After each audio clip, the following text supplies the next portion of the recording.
Dans ce livre intitulé Déprogrammation et reprogrammation, Luc Baudin aborde la notion de liberté en soulignant que souvent nous avons une illusion de liberté qui ne correspond pas à la réalité.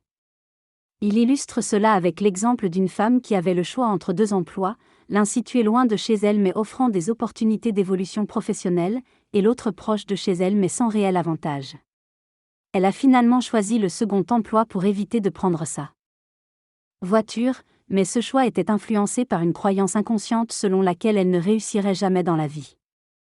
Luc Baudin explique que nous sommes souvent conditionnés par des croyances et des programmes inculqués dès notre enfance par nos parents, éducateurs, professeurs, etc.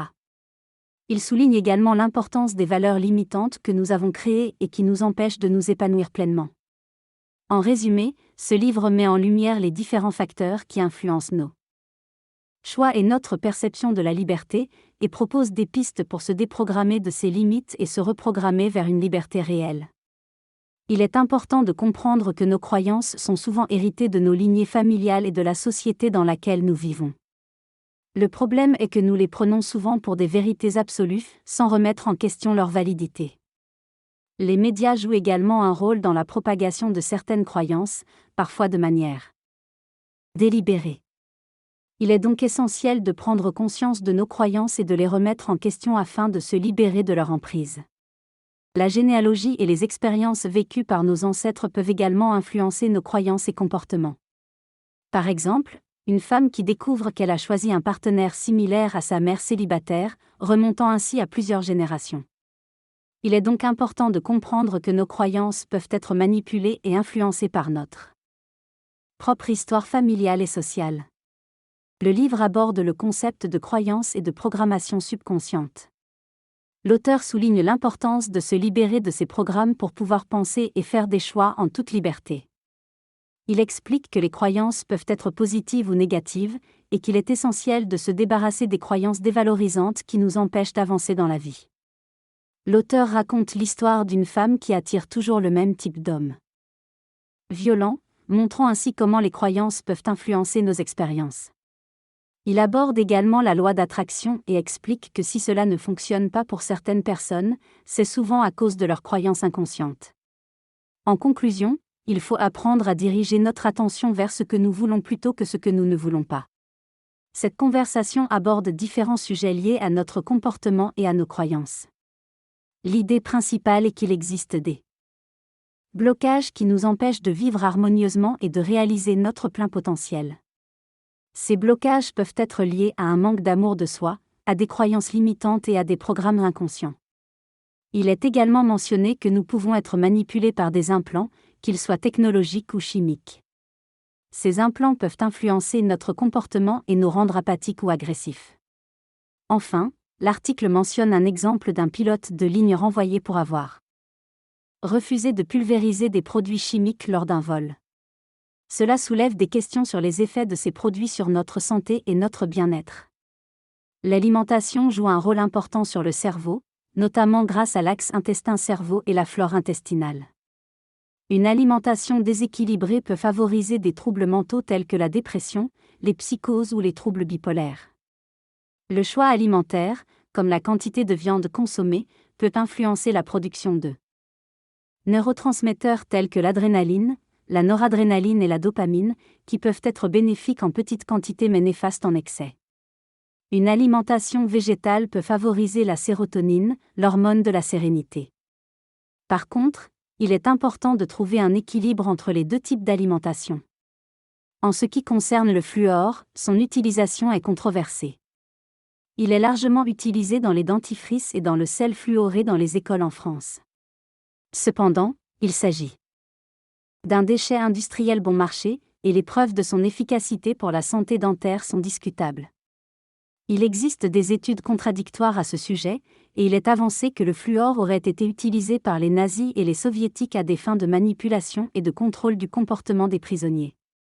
Enfin, la magie noire est quelque chose qui existe encore de nos jours, malgré sa connotation archaïque. Il y a une demande croissante pour les pratiques ésotériques et les sortilèges. T'es motivé par la jalousie, la vengeance ou la volonté de nuire à ses adversaires. Les politiciens ne sont pas exclus de ces pratiques, souvent utilisées pour dénigrer ou discréditer leurs rivaux. En réalité, ce sont souvent ceux qui en ont le plus besoin qui y ont le plus recours, mais il est important de ne pas sous-estimer l'impact négatif de ces pratiques sur les personnes visées. L'idée évoquée est que certains programmes peuvent être envoyés à une personne de manière occulte, comme à travers des charmes ou des envoûtements, afin de la manipuler et lui faire des choses qu'elle ne voudrait pas normalement. Ces programmes peuvent également inclure des sorts ou des implants, qui peuvent être envoyés de manière subversive. L'exemple est donné d'une expérience personnelle où de nombreux participants à des formations ont découvert qu'ils avaient des sorts lancés sur eux.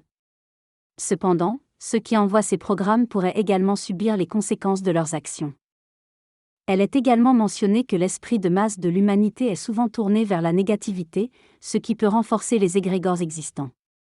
Cependant, l'idée principale de la discussion est que nous avons le pouvoir de nous reprogrammer une fois que nous prenons conscience de ces programmes qui ont été intégrés en nous. La règle du libre arbitre est également évoquée comme une limite à ce qui peut être fait à une personne sans son consentement. Ainsi, il est souligné que la plupart des programmes ont été intégrés à notre insu ou en trompant notre libre arbitre.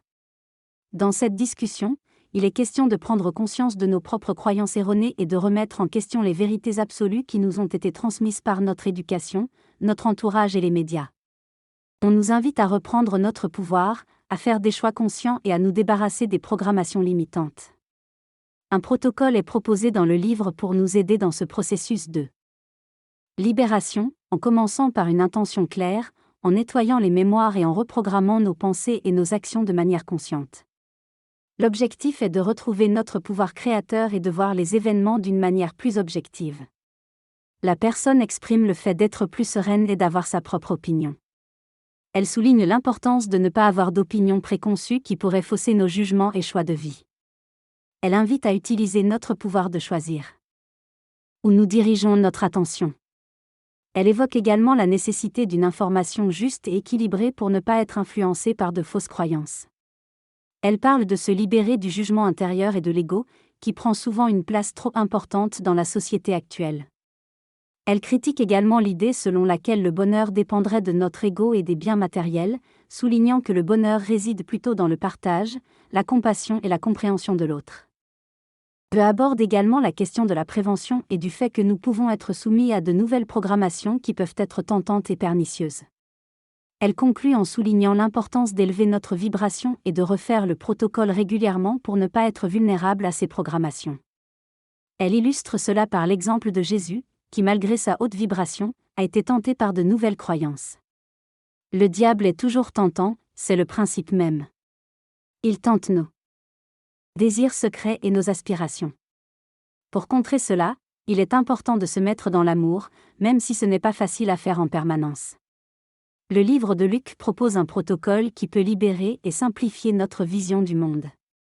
En appliquant ce protocole, on peut changer notre manière de voir les choses et retrouver notre liberté de penser et d'agir selon notre être véritable. Cela permet de se débarrasser des blocages qui empêchent notre développement personnel et spirituel, et nous guide sur notre chemin de vie. Il suffit d'ajouter l'ingrédient de la joie pour créer un bon programme de vie. Parfois, on a l'impression d'être libre, mais en réalité, on ne l'est pas vraiment. Il est donc important de faire attention aux situations qui se répètent dans notre vie et de comprendre que cela vient de nous-mêmes. Cependant, on a la solution pour changer les choses.